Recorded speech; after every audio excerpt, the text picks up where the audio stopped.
Hello students, আজকে আমরা নতুন কিছু একটা জিনিস ট্রাই করতে চলেছি। জানি না কতটা বুঝাতে পারবো।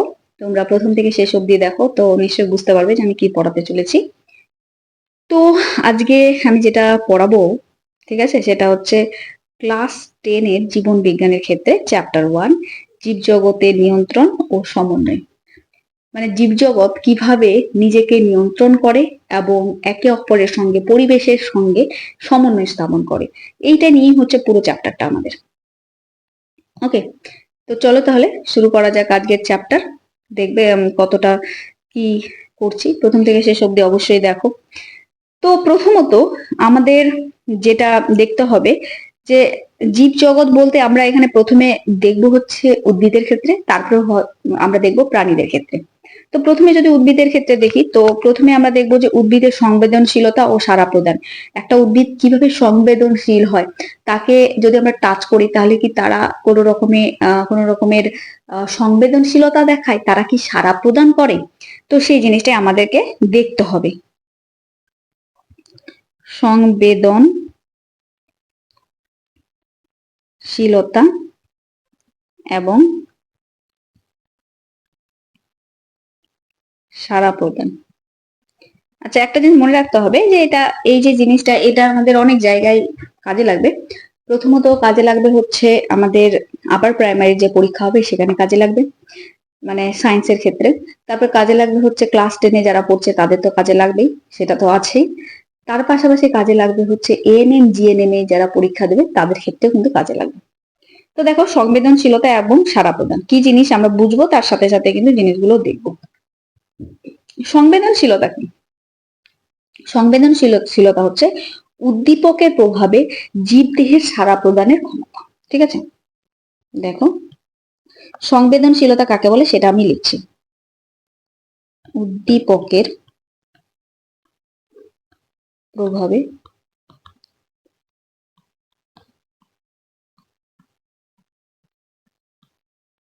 জীবদেহের সাড়া প্রদান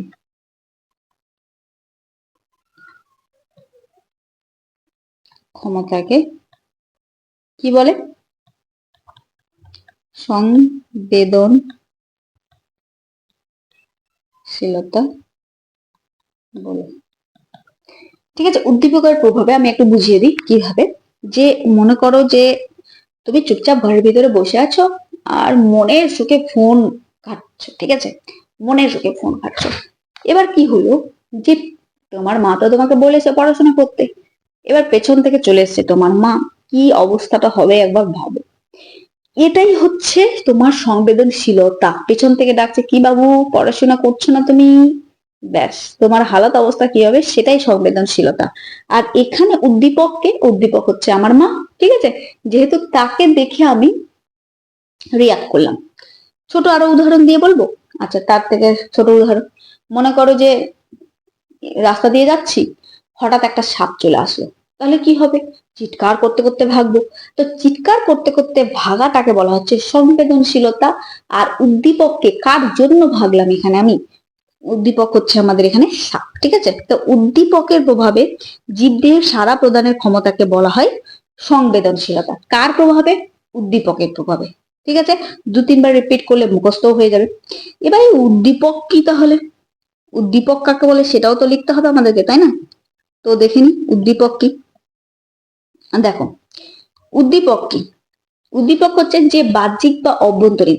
বাহ্যিক মানে বাইরেও হতে পারে, যে বাইরে মনে করো সাপটা দেখলাম, আমার মা এই যে দুটো উদাহরণ দিলাম এটা হচ্ছে বাহ্যিক উদ্দীপক, বাইরে ছিল। অভ্যন্তরীণ উদ্দীপক কি? খিদা পেয়েছে আমার, এত খিদা পেয়েছে না, সকাল থেকে কিছু খাইনি। তো কি এটা? এটা অভ্যন্তরীণ উদ্দীপক। বাইরে কি খিদাটা দেখা যাচ্ছে নাকি ভিতরে?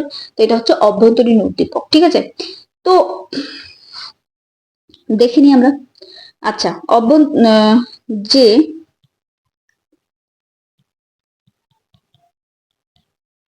বাহ্যিক বা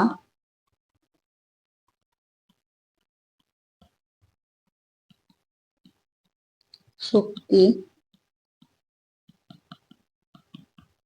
নির্দিষ্ট ব্যবস্থাপনার মাধ্যমে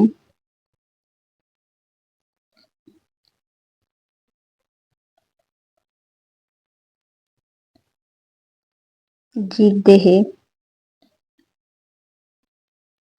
গৃহীত হয় এবং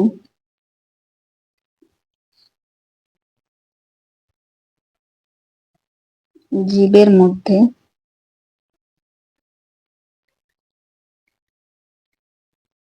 নির্দিষ্ট সাড়া সৃষ্টি করে।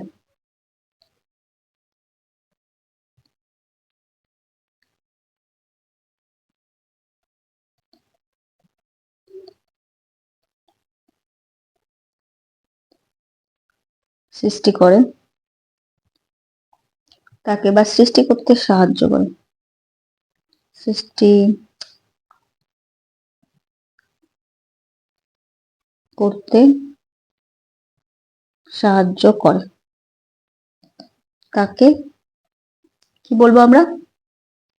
তাকে আমরা বলবো হচ্ছে উদ্দীপক। ঠিক আছে, এটাই হচ্ছে উদ্দীপক।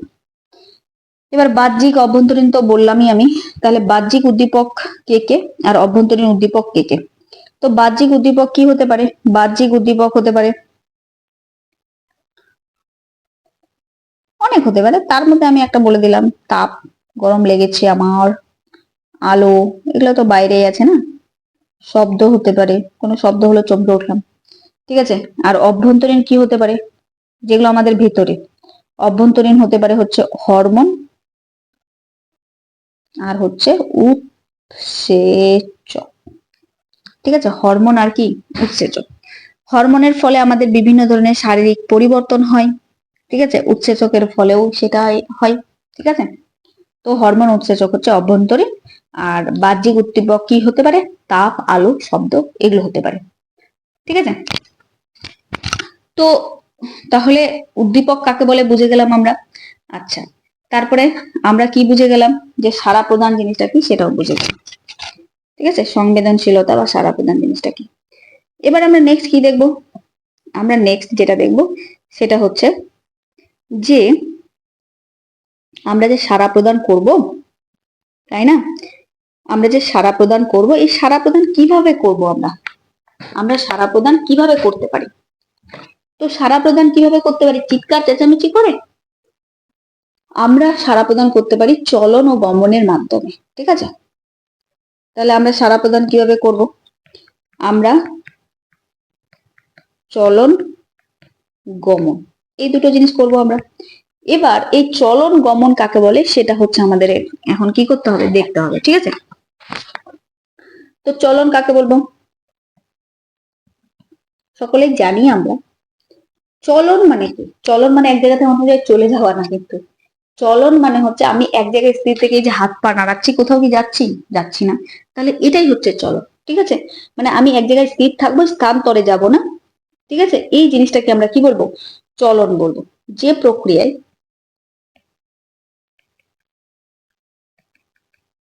জীব, এগুলোকে বানিয়ে লিখতে হবে, নির্দিষ্ট স্থানে স্থির থেকে,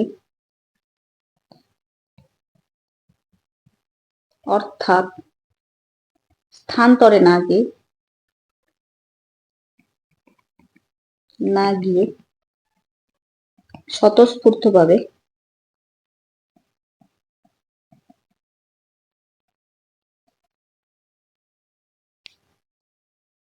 স্বতঃস্ফূর্তভাবে অথবা উদ্দীপকের প্রভাবে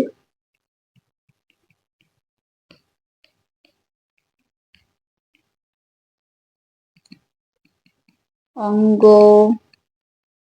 প্রত্যঙ্গ সঞ্চালন করে তাকে চলন বলে। এক একটা ওয়ার্ড বোঝা যাচ্ছে কি বলছে এখানে?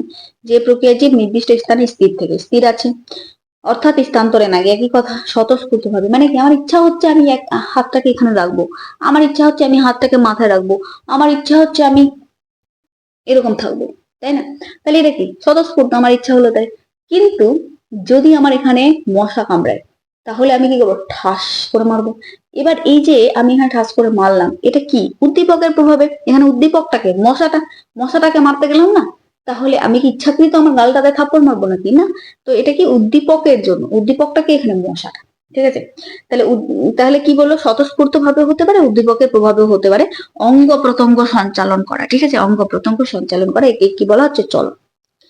এবার আমরা দেখবো গমন কাকে বলে। গমন অনেক সময় মানে আমার মা আমাকে বলে কি, তোর এখনো গমনটা নড়েনি, মানে কোথাও যদি যেতে বলে আর আমি মনে করো বসে আছি, তখন বলে কি যে তোর এখনো গমনটা নড়েনি। তো গমন জিনিসটা কি দেখবো, তার মানে কি এক জায়গা থেকে অন্য জায়গায় এবার চলে যাবো, বোঝাই যাচ্ছে যে গমন নিশ্চয়ই এটাকে আমি বলবো, তাই না। যে প্রক্রিয়ায়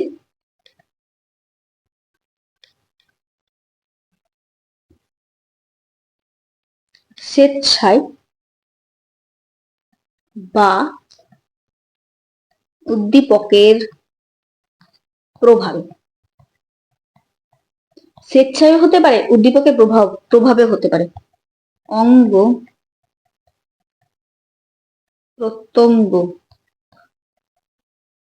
সঞ্চালনের মাধ্যমে বা দ্বারা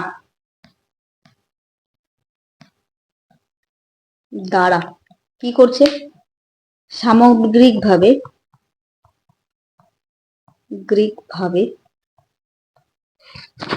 কি করে, স্থান পরিবর্তন করে,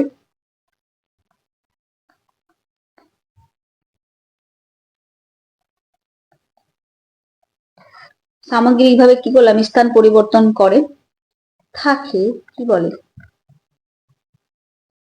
গমন বলে, ঠিক আছে। গমন কি হতে পারে, এক জায়গা থেকে অন্য জায়গায় চলে গেলাম, দৌড় মারলাম এক জায়গা থেকে অন্য জায়গায়, ঠিক আছে, এই জিনিসটাকে গমন বলছে। এবার যদি আমাকে কেউ বলে চলন আর গমনের মধ্যে পার্থক্য কি, কি বললো, চলন ও গমনের মধ্যে পার্থক্য কি, আসে পরীক্ষাতে নিশ্চয়। তো কি বলবো আমরা, চলন আর মনে করো গমন, ঠিক আছে। তো চলনের ক্ষেত্রে আমরা কি বলতে পারবো, যে এক জায়গায় স্থির থাকে চলন, অঙ্গ প্রত্যঙ্গ সঞ্চালনের মাধ্যমে কি করছে, এক জায়গায় স্থির থেকে অঙ্গ প্রত্যঙ্গ সঞ্চালন করাকে চলন বলে, সংজ্ঞাটা, ঠিক আছে। এটারও সংজ্ঞা দিয়ে দিলাম একটা। এটা কি, অঙ্গ প্রত্যঙ্গ সঞ্চালন করছি, এটা অঙ্গ প্রত্যঙ্গ সঞ্চালন করছি, কিন্তু এক জায়গা থেকে অন্য জায়গায় চলে যাচ্ছি, এটা ওখানেই থাকছে, ঠিক আছে। আচ্ছা, 2 নাম্বার কি বলবো, যে চলন সাধারণত কারা করে, চলন সাধারণত কে করে, কি করে, উদ্ভিদ, অবশ্যই চলন সাধারণত উদ্ভিদ করে। উদ্ভিদকে কি আমরা দেখেছি যে রাতে ওরা দাঁড়ায় থাকলো, বলছে দাঁড়ায় থেকে থেকে ইস পা গুলো ব্যথা হয়ে গেছে, এক কাজ করি এবার ঘরে যাই, ঘরে গিয়ে একটু শুয়ে যাই, এরকম কোন উদ্ভিদকে আমরা দেখেছি, দেখিনি। তাহলে চলন সাধারণত উদ্ভিদেরা করে, ঠিক আছে। আর গমন সাধারণত কারা করে, প্রাণীরা। কিন্তু ব্যতিক্রম জিনিসটা মনে রাখতে হবে আমাদেরকে, ব্যতিক্রম কে কে আছে, নিম্ন শ্রেণীর যে সমস্ত উদ্ভিদ আছে তারা কিন্তু গমন করতে পারে, এরকম উদাহরণ দুটো মনে রাখতেই হবে, একটা হচ্ছে ক্লামাইডোমোনাস, একটা হচ্ছে ভলভক্স।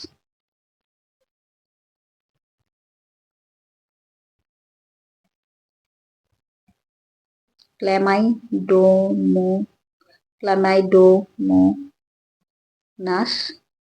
আর একটা কি, ভলভক্স, ঠিক আছে। ভলভক্স, এই দুটো অবশ্যই যেহেতু ব্যতিক্রম মনে রাখতে হবে, একটা হচ্ছে ক্লামাইডোমোনাস, একটা হচ্ছে কি ভলভক্স, ওকে। আর প্রাণীর মধ্যে কিছু কিছু প্রাণী আছে যারা আবার কি গমনে অক্ষম, বেচারাগুলা প্রাণী হয়েও ফের এক জায়গা থেকে অন্য জায়গায় যেতে পারে না। এরকম কি আছে, এরকম আছে স্পঞ্জ আছে, সাগর কুসুম আছে, ঠিক আছে, স্পঞ্জ, সাগর কুসুম, ঠিক আছে।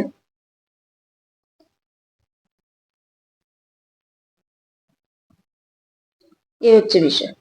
আচ্ছা, একটা জিনিস মনে রাখো, যদি আমরা গমন করতে চাই তাহলে চলন করতে হবে কি করে, আমাকে পা গুলা একদিকে অন্যদিকে এরকম করে চালাতে তো হবে, বিনা এরকম করে আমি হাতগুলো এরকম করে রাখলাম আর পা গুলো এরকম করে রাখলাম, ঠিক আছে। তাহলে কি আমি এক জায়গা থেকে অন্য জায়গায় যেতে পারবো, কোনোদিনও না। তার মানে কি, আমরা যদি গমন করতে চাই তাহলে চলন করতেই হবে, কিন্তু আমি যদি চলন করতে চাই তাহলে কি গমনের প্রয়োজন আছে? নাই, ঠিক আছে। তো এটাই যে চলন হলে গমন হবেই, এর কোনো নিশ্চয়তা নেই, ঠিক আছে। আর এক্ষেত্রে কি গমন হলে চলন হবেই, এই হচ্ছে বিষয়, চলন হলে গমন হবে। ওকে, এবার যেহেতু উদ্দীপনায় সাড়া দেওয়া, তাই না? তো এই যে উদ্দীপনায় সাড়া দেওয়া জিনিসটা কিভাবে হচ্ছে, সেই জিনিসটা আমরা যদি প্রত্যক্ষভাবে চোখে না দেখি তাহলে আমরা বুঝবো কি করে? আমরা আগে কি জানতাম যে উদ্ভিদের প্রাণী নাই, তারপরে আচার্য জগদীশ চন্দ্র বসু তার কিছু যন্ত্র আবিষ্কার করে প্রমাণ করলেন যে উদ্ভিদেরও প্রাণ আছে, তাই না? কি করে উদ্ভিদের প্রাণ আছে? উদ্ভিদেরা ছোট থেকে বড় হয়, আমরাও ছোট থেকে বড় হই। উদ্ভিদেরা রিপ্রোডাকশন করতে পারে, মানে এক উদ্ভিদ থেকে অন্য উদ্ভিদের জন্ম হয়, আমরাও তাই করতে পারি। তো আমরা যদি জীবিত থাকি তাহলে ওরা কেন নয়, তাই না? কিন্তু কথা হচ্ছে ওরা তো কথা বলতে পারে না, ওরা তো এক জায়গা থেকে অন্য জায়গায় যেতে পারে না। তাহলে আমাদের মতো যেহেতু কথা বলতে পারে না, এক জায়গা থেকে অন্য জায়গায় যেতে পারে না, তাহলে ওরা কি করে জীবিত আছে? প্রশ্নটা মানে আগেকার দিনের লোকের মাথায় এটা আসতো।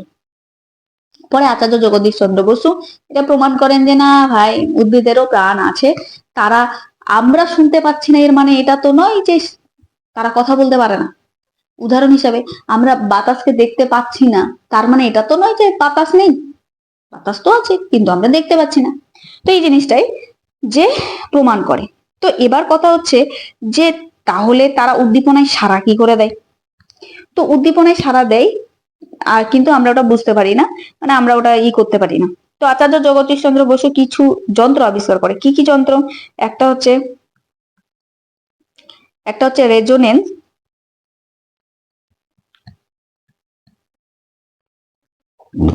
রেজোনেন্স রেকর্ডার, এটা একটা।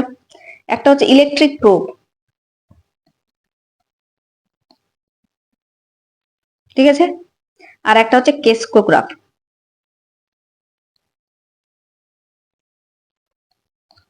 এই তিনটা যন্ত্র মনে রাখতে হবে। এই তিনটা যন্ত্রের মাধ্যমে আচার্য জগদীশ চন্দ্র বসু প্রমাণ করেন যে উদ্ভিদেরও প্রাণ আছে।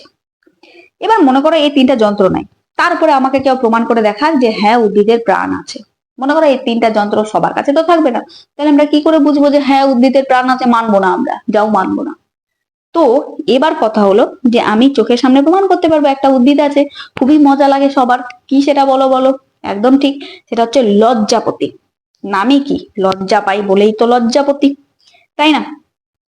তো লজ্জাপতির পাতাগুলো যেগুলো হয়, লজ্জাপতি উদ্ভিদ আমাদের, এর পাতাগুলো কিরকম থাকে? এরকম এরকম থাকে, তাই না? এরকম এরকম, খুব সুন্দর পাতাগুলো। এরকম মনে করো লজ্জাপতির পাতা আছে। যখনই একে কেউ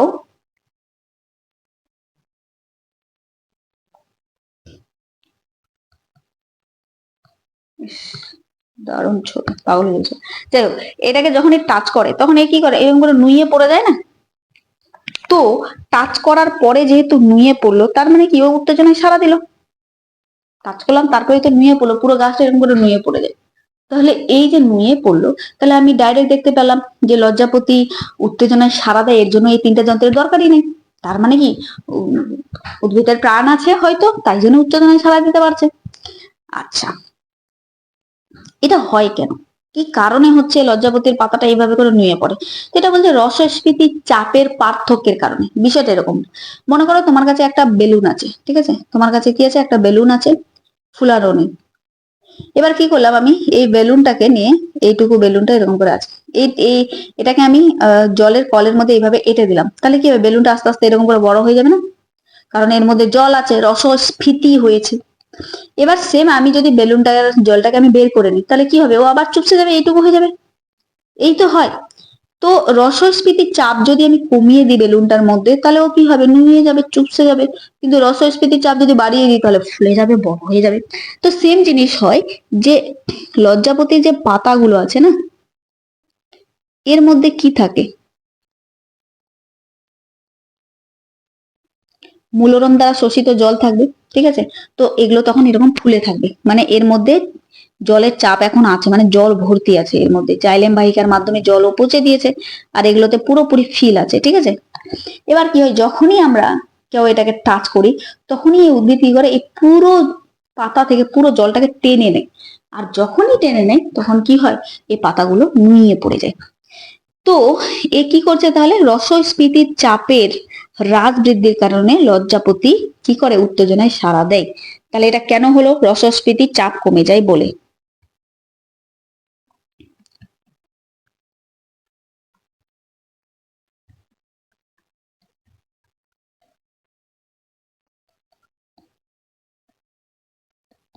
হ্রাস এর কারণে, ঠিক আছে, লজ্জাপতির